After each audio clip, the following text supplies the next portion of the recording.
Today we will see Six Sigma methodologies and tools going to be used for the implementation in the organization. Okay, so earlier what we have seen RDMAICSI.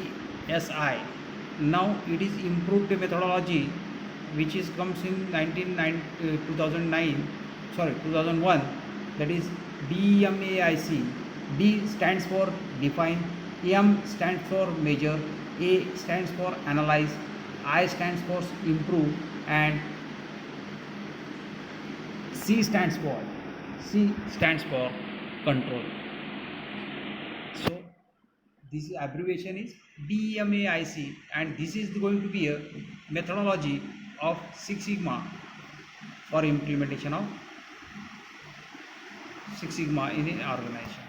Now again this is same thing is there: define, measure, analyze, improve, and control. So here objective, what is define opportunity? Goal set करण्याच्या हिशोबाने जर विचारलं, define opportunity. Objective, measure current performance, तुमचा performance घ्या. जो परफॉर्मन्सला काही जो कमी असेल, काय जास्त असेल, त्यासाठी analyse the root cause. Then improve on it to improve the score and everything to improve. And control on the process. This define means, first of all define means, आता हे आपण पहिल्यांदा आपण एक काम करू. हे DMIC आपण आपल्या गोलवरती कसं अप्लाय करायचं, आपलं लाईफचं गोल कसं आहे त्याच्या हिशोबाने. आता लाईफचं गोल म्हणा किंवा मग इंडस्ट्रीचं गोल काय, इम्प्रूव्ह प्रॉफिट, इन्क्रीज प्रॉफिट, किंवा आता इन्क्रीज प्रॉफिटमध्ये काय काय पॉईंट्स आहेत त्याच्या सगळ्या गोष्टी कन्सिडर कराव्या लागतील. आपण आता पहिल्यांदा विचार करू की define, we are going to implement a six sigma on us first. आपल्यावर आपण पहिल्यांदा इम्प्लिमेंट करायचा प्रयत्न करू. तर त्याच्यामध्ये कसं आहे, डिफाईन पहिल्यांदा तुमचं गोल काय लाईफमधले, what is your life goal on in the life. पहिले डिसाईड करा, डिफाईन करा. आता आयुष्याचं गोल म्हणजे काय, की बाबा आयुष्याचं गोल म्हणजे तुम्हाला लाईफमध्ये काय बनायचं आहे. हे म्हणजे तुम्ही लाईफचं गोल, समजा आपण 50व्या वर्षी तुम्ही रिटायरमेंटच्या वेळेला तुमची पोझिशन काय असायला पाहिजे, आणि ती पोझिशन 50व्या वर्षी जर रिटायरमेंटच्या वेळेला जर पाहिजे असेल तर आत्ताच्या कंडिशनला आपल्याला किती रुपयाचा पगार पाहिजे. आणि मग त्या आत्ताच्या पगार मिळण्यासाठी आपल्याला कुठल्या गोष्टीचं आपल्याला नॉलेज पाहिजे हे आपल्याला कळलं पाहिजे. आणि त्याच्या हिशोबाने डिफाईन, की आपल्याला कुठलं नॉलेज घ्यायचं आहे, that you have to clear first. Define, कारण कशासाठी डिफाईन करायचं, की नॉलेज कुठलं घ्यायचं, ते 50 वर्षानंतर आपल्याला काय पाहिजे आहे, काय कुठं असायला पाहिजे, त्याच्या हिशोबाने आपण मागं विचार करत आलेलो आहे. आणि आता आपण विचार करतो आहे की आपल्याला कुठलं नॉलेज पाहिजे आहे, हे आजच्या कंडिशनला आपल्याला कुठलं नॉलेज पाहिजे आहे, कसं गेन करायचं आहे, काय गेन करायचं आहे. पहिल्यांदा नॉलेज काय आहे, नॉलेज कुठलं घ्यायचं आहे हे डिफाईन पाहिजे, तुमच्या डोक्यात डिफाईन पाहिजे. म्हणजे आता तुम्ही 50व्या वर्षी जर समजा म्हणत असाल की बाबा मला आयुष्यामध्ये डिझाईनमध्ये DGM जनरल मॅनेजर बनायचं ॲट द एज ऑफ 50. मग आता DGM त्या 50व्या वर्षी बनायच्या आधी, त्याच्या आधी आपण GM म्हणजे GM म्हणा किंवा युनिट हेड आपण कन्सिडर करू. युनिट हेड 50व्या वर्षी बनायच्या आधी आपल्याला कुठल्या स्टेप्समधून जावं लागेल, आणि मग ते असण्यासाठी आपल्याला कुठल्या क्वालिटीज पाहिजेत, आणि त्या क्वालिटीज आता शिक्षण असताना आपण कसं घेऊ, that you have to clear first. हे तुम्हाला ठरवलं गेलं पाहिजे. हे आज जर तुम्ही ठरवलं नाही तर आयुष्यामध्ये तुम्ही सक्सेसफुल माणूस बनणं हे तुम्हाला डिफिकल्ट होणार आहे. तुम्ही बनणार नाही अशा ती कंडिशन नाही, बनू शकता. का नाही बनू शकत, प्रत्येक माणसामध्ये तेवढी इच्छा आहे आणि ते बनू शकता. त्यामुळे डिफाईन, आता हे डिफाईन हे आपण बघितलं स्वतःसाठी. आता ऑर्गनायझेशनसाठी डिफाईन काय, की बाबा मी ऑर्गनायझेशन आज चालू केली, म्हणजे ही माझी ऑर्गनायझेशन आहे. ह्या माझी 50व्या वर्षी, म्हणजे आज टर्नओव्हर 1 करोड आहे. माझं 50व्या वर्षी टर्नओव्हर महिन्याला 50 करोड पाहिजे. 50व्या वर्षी, आज तुम्ही 22 वर्षाच्या आहात, झाल्यानंतर 22 वर्षाचे असतात, 22 वर्षामध्ये तुला 50% म्हणजे 1 करोडचा 50 करोड व्हायला पाहिजे मिनिमम. हे मंथली आहे. हे 1 करोड आपण इयरलीचं 50 करोड म्हणजेच आपण 2 करोड वर्षाला व्हायला पाहिजे, महिन्याला व्हायला पाहिजे. 2 करोडचा टर्नओव्हर हा महिन्याला व्हायला पाहिजे. मग त्या केसमध्ये काय काय गोष्टी करायच्या हे आपल्याला आयुष्य. आणि मग आता हे करण्याच्या हिशोबाने हे तर आपण इंडस्ट्रीमध्ये चालू केल्यानंतर झालं की कुठलं नॉलेज पाहिजे काय. पण हे इंडस्ट्री सुरू, आता इंडस्ट्री 1 करोडची इंडस्ट्री सुरू व्हायला पाहिजे किंवा एखादी इंडस्ट्री सुरू व्हायला पाहिजे, हे तुमचं गोल असलं पाहिजे. कारण हे गोल कधी 50व्या वर्षी तुमची 50 करोडची होण्याच्या हिशोबाने त्याच्या हिशोबाने पाठीमागं येऊन तुम्ही तुमची पोझिशन काय त्याच्या हिशोबाने तुम्ही ठरवलं पाहिजे की आपण काय करायला पाहिजे. That is your define measure. Yes, तुम्हाला हे करायचं आहे, पण आता सध्याची पोझिशन काय, सध्याची पोझिशन काय ते पहिले ठरवा.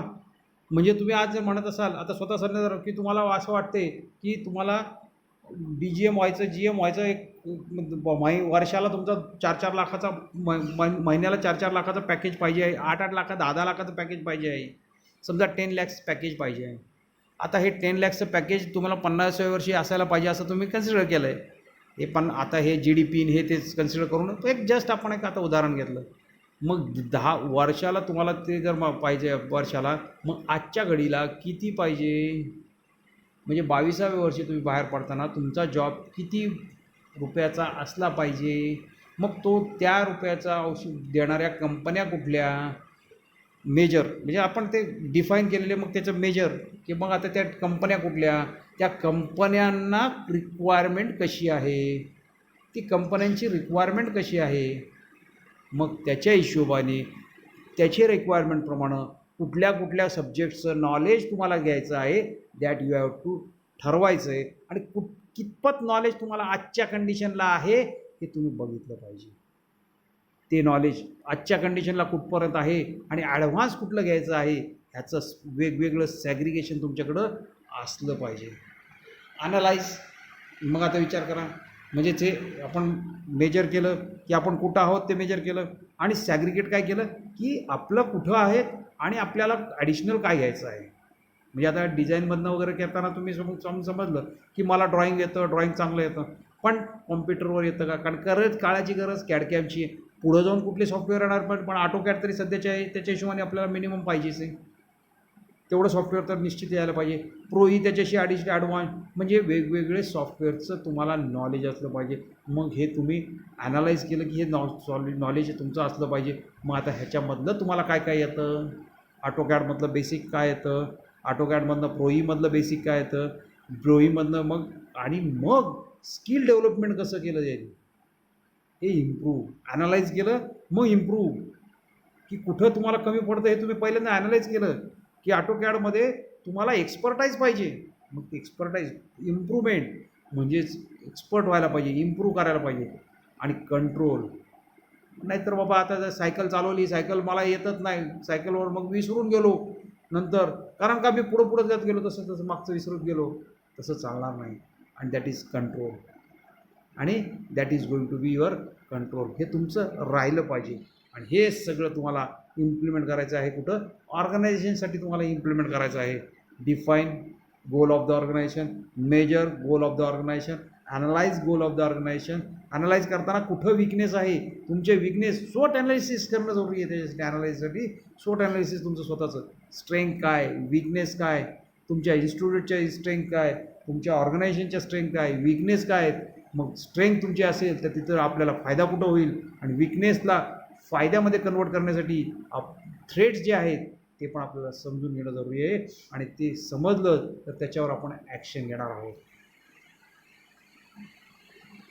आणि निश्चितच कॉम्पिटिशनचा जमाना अजून वाढत जाणार आहे. तुम्हाला रिस्क फॅक्टर तर हा राहणारच आहे. आणि जर तुम्ही रिस्क टेकिंग कॅपॅसिटी जर तुमच्याकडे नसेल तर तुम्ही इंडस्ट्री ही तयार करू शकणार नाही. इंडस्ट्री कुठला एंटरप्रेनर बनण्यासाठी सगळ्यात महत्त्वाचं आहे रिस्क टेकिंग कॅपॅसिटी. हे डिफाईन आहे. तीच मेथोडॉलॉजी कशी अप्लाय करायची त्याच्यावरतीच दिलेलं आहे. नाव डिफाईनमध्ये पण DMIC प्रोजेक्टमध्ये define A team of people led by Six Sigma champion defines the faulty process on which to focus decided through an analysis of company goals and requirements. This definition outlines the problems, goals, deliverables for the projects. Define how does our our existing process works. Define what is the project and define what is the customer requirement. Step 1, the business problem is defined from the customer's perspective. Step 2, goals are set. What do you want to achieve? What are the resources you will be used to achieve the goals? Step 3, map the process. Verify with stakeholders that you are on the right track or not. Define to develop a team charter. Define terms of reference. Chapter the project, team, customer, project charter. Brainstorming असलं पाहिजे, mind maps असलं पाहिजे, ॲफिनिटी diagrams म्हणजे जे आहे आपण आधी शिकलो त्याचा उपयोग कसा केला गेला पाहिजे, high level per process maps, systematic diagrams, fault tree and business process mapping. या गोष्टी तुम्हाला करणं जरुरी आहे. नंतर to define the customers and their requirements critical or to quality and to map the business process to be improved. नंतर आहे define customer requirements, voice of customer, आणि त्या व्हॉइस ऑफ कस्टमरवरनं तुम्ही क्वालिटी फंक्शन डिप्लॉयमेंट एक करणं जरुरी आहे. Brainstorming, mind maps, affinity diagrams, high level process maps, systematic diagrams, fault tree, business process mapping, tools to explore the problem, project, and or correct thinking. Tools to group these ideas logically. Then define a route map to implement the risk involved and how to mitigate that risk. Define customer requirements, voice of customer.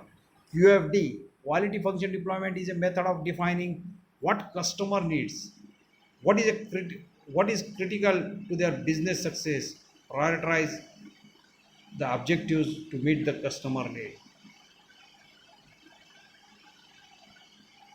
Then measure.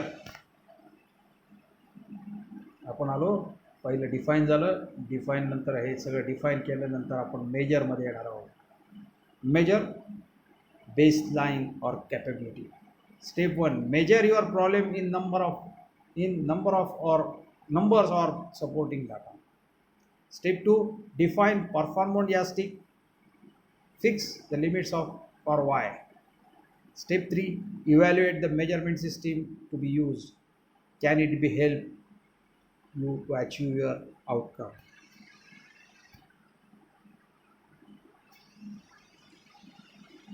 Define means to measure, understand the baseline performance for the current process. And measure करता यायला पाहिजे. Voice of process, data collection, 7 quality tools, tally charts, bar charts, Pareto charts याचा उपयोग आपल्याला करता यायला पाहिजे. Evaluate measurement systems, gauge and R&R. जी मेजरमेंट सिस्टीम आहे त्याच्याबद्दलचं पण तुम्हाला इन्फॉर्मेशन पाहिजे. Select measures of performance, quality function deployment कसं उपयोग करायचा, त्याचा आपल्याला कसा उपयोग करता येईल याचं आपल्याला नॉलेज असणं जरुरी आहे.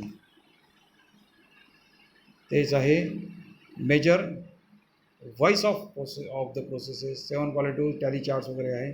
Evaluate measurement systems, gauge R&R. Every process has variation and measurement system tools and CMM are no exception. Typical your measurement process needs to be accurate, repeatable and reproducible. Is less than 10% of the tolerance you are trying to measure to proven to be safe. Select measure of performance. Quality function method is a method of defining what the customer needs and what is critical to their in business success and prioritizing performance measure to support the customer's need. The team measures the initial performance of the process. These statistical measures make up a list of potential inputs which may cause the problem and help the team understand the process benchmark performance. Sample some data, not all data. Current process actuals measured against the customer exception. What is the chance that we will succeed at this level at every time? Where does your process fail and why? हे तुम्हाला major करणं जरुरी आहे. कुठं fail होतं आहे. नंतर आहे analyse potential root causes with effects of your process. Step 1, determine if your process is efficient or effective. Does the process help to achieve what you need? Step 2, quantify your goals in numbers. For instance, reduce defective goals by 20%. 3. Step 3, identify variations using historical data. Analyze data with 7 QC tools. Same आहे investigate cause and effect CPK fault tree continuous FMEA हे analyse करण्याचे वेगवेगळे tools आहेत. 7 QC टूल्समधलेच हे सगळे tools आहेत. Seek to prioritise understand clues causes monitor improvements look for the signals.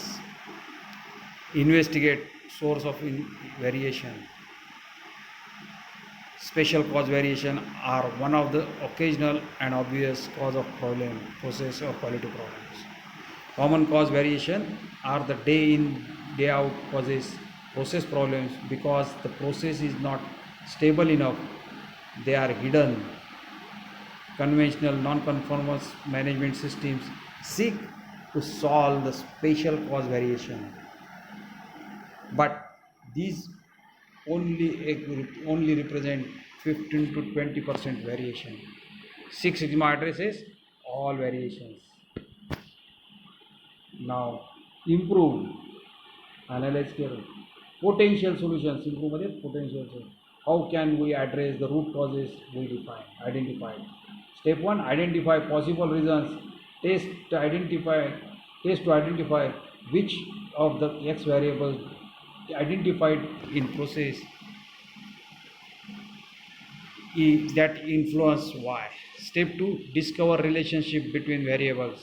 Step 3, establish process tolerance. Define as the precise values that certain variables can have and still fall within acceptable boundaries. For instance, the quality of any given product, which boundaries need X to hold Y within specifications.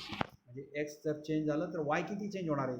X 0.1नी change केलं, Y कितीनी change होतं आहे? X 0.01नी change केलं, Y कितीनी change होतं आहे? हे तुम्हाला काढता आलं पाहिजे. Improve customer protection, gate control and improve processes. Performance improvements, impact versus आहे. ॲफिनिटी डायग्राम आहे. सोल्युशन सिलेक्शन मॅट्रिक्स आहे. टॅक्टिकल इम्प्लिमेंटेशन प्लॅन्स आहे. या सगळ्या गोष्टी आहेत ज्याच्यावरती हे आपण इम्प्रूव्हपर्यंत बघितलं. कंट्रोलचं आपण उद्या बघणार आहोत. ओके.